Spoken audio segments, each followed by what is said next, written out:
Better late than never, right? I know, I'm about 4 years late to the party, but believe it or not, I actually just picked up my first PlayStation TV. So I thought it might be fun to put an unboxing video together for you guys, play around with this thing a little bit, and then maybe give you some of my initial impressions as well. So if any of that sounds interesting to you, stick around and I will do just that right after the break.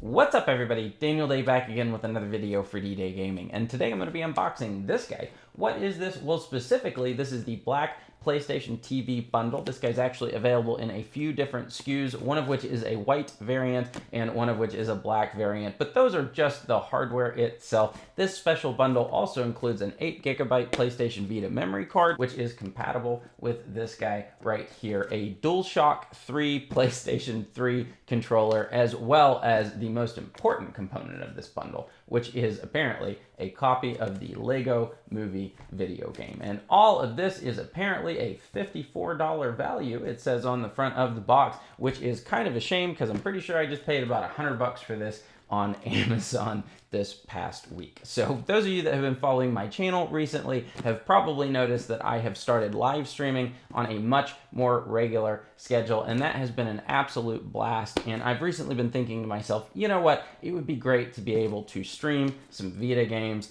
out for everybody on the internet. But in addition to that, I have also read several places that this thing can, or at least some point could, play PlayStation portable games and some PlayStation 1 classics that were available on the PlayStation Network. Basically, if your Vita could play it, this thing could as well. Now, I am not 100% sure if that is still the case, but I am super anxious to cut this bad boy open, hook it up, test it out, and then come back and report to you guys what my findings are. Now, in addition to that, I also read on the side of the box here that this thing is apparently also compatible with the PlayStation 4 controller, which would be great because that thing is substantially more comfortable to me than the PlayStation 3 controller ever was. All right, so with all of that out of the way, let me go ahead and get the camera and all that fun stuff moved around so that we can give this guy a proper unboxing, and I will be right back.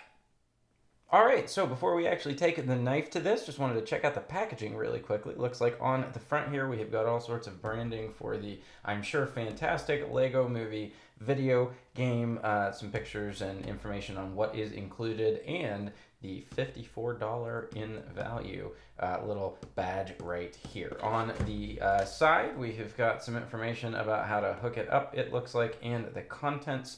And then on the back here, just more images, it looks like. And over here is where I found that little thing that said DualShock 4 wireless controller compatible. Apparently this thing also supports PlayStation 4 remote play, and I would imagine it probably supports the DualShock 3 since there is one in the box, right? Other than that, doesn't look like there's anything interesting on the top or the bottom here, so let's go ahead and cut this open. Looks like we've got a little piece of tape up here at the top, if I can get the knife in there. Let's see, try not to cut anything off.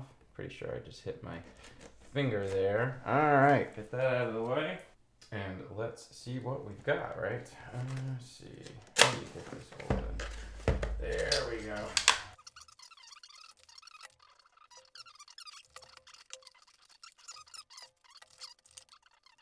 Okay, so there you go. Looks like these are all the contents that are in the box. You got your DualShock 3 controller right here. Been a while since I touched one of these. All sorts of paperwork. It looks like the two components to the power brick and HDMI cable. I was concerned maybe one of those wasn't in the box, but yeah, totally is. It looks like a USB to micro USB cable right here that you can use to charge your fancy schmancy DualShock 3 right here. And then, shockingly, you have got the world's smallest memory card. I forgot how small the Vita memory cards were, in addition to this guy right here, which is the main event. This is the little console. Look how small that is.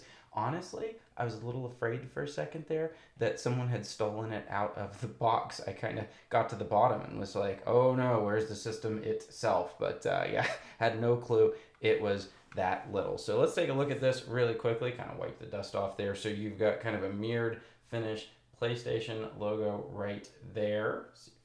get that on camera. And then on the top here, you have got a PlayStation Vita slot. Looks like you pop that up, and that is where you put your Vita games right there, which is very cool. And then on the back, you have got all of your ports. So, let's see if I can get that right side up. Looks like you've got a memory card port right here, a power button. Not sure how well that is showing up there. Hopefully you can see that. A USB connection to charge the controller, the HDMI output right there. Believe it or not, this thing actually has Ethernet on it. I was not expecting that. And your DC in so you can connect the AC adapter. So it looks like you got everything you need there. Nice little Sony logo on the front there. Everything's kind of mirrored, so hopefully that's showing up okay on camera. The sides are kind of curved, and on the back you've just got PlayStation TV logo right there. So all in all, it is amazing to me how much smaller this system is than the actual controller that ships with it. Look at that is just crazy. Okay, so I am going to go ahead and hook this all up to my equipment, play around with it for a few minutes, and I will be right back with some quick initial impressions. Okay, so went ahead and got all of this hooked up to my equipment, did a few software updates, which you can probably imagine took quite a bit on account of this thing has probably been in a box since around 2014. Signed into the PlayStation Network, downloaded some games, tested everything out, and let me tell you, so far, very impressed with this little guy. And little he is, as you saw during the unboxing portion of this video. It's actually pretty amazing to me how many ports and buttons they managed to cram into a device that is so small, especially when you compare it to the DualShock 3 controller that was packaged in with it. That controller is substantially larger than the actual PlayStation TV. So I'm glad that I actually ended up picking up a bundle because it had the memory card that I needed, as well as all of the associated cabling. And as you probably noticed during the unboxing portion of this, the fantastic, I'm sure, Lego Movie game was actually not included in the package as a physical release. Turns out it is a download code. When I actually connected this thing up to the television for the first time, I was greeted with a blank black screen, and it took me a few minutes to get all of that figured out. And that's not actually that surprising in my environment, seeing as how I have got One Connect boxes and HDMI switches and splitters and capture cards and just all sorts of stuff from the device all the way back to the television that are in line, but eventually got it all sorted out and everything is working swimmingly as well. It actually turns out that this thing supports up to 1080i, which is great, so you can get a native wide screen output from it. 1080p would be awesome, but I suppose that is asking a little bit much. So, as I mentioned earlier, there were a few things that I wanted to test out on this, seeing as how I bought it to stream games out onto the internet, and test them I did. So first up, I took a PlayStation 4 DualShock 4 controller, connected it up to this via a wired USB connection just to see if it would work, and it totally did. In fact, that's all it took, was just connecting it up that one time,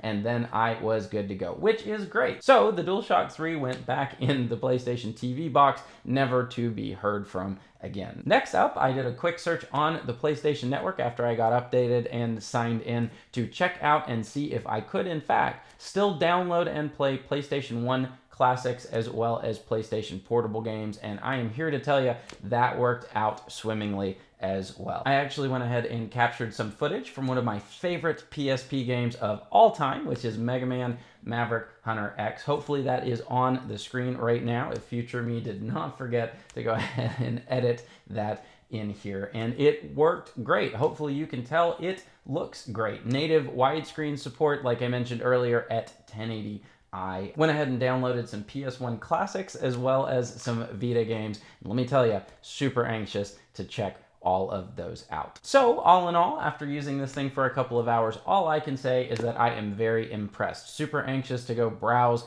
the PlayStation Store and see what else I can download and play with this thing. For any of you that have made it this far in the video, just wanted to say thanks for watching. I really appreciate it, and also wanted to give a special shout out to each and every one of my subscribers here on YouTube. You guys rock. And for anybody that would like to find me other places on the internet, all of my links are in the description box below, but because computers are awesome, they should also be somewhere down here at the bottom of the screen as well. So once again, everybody, just wanted to say thanks for watching. I really appreciate it, and I will catch you in the next one.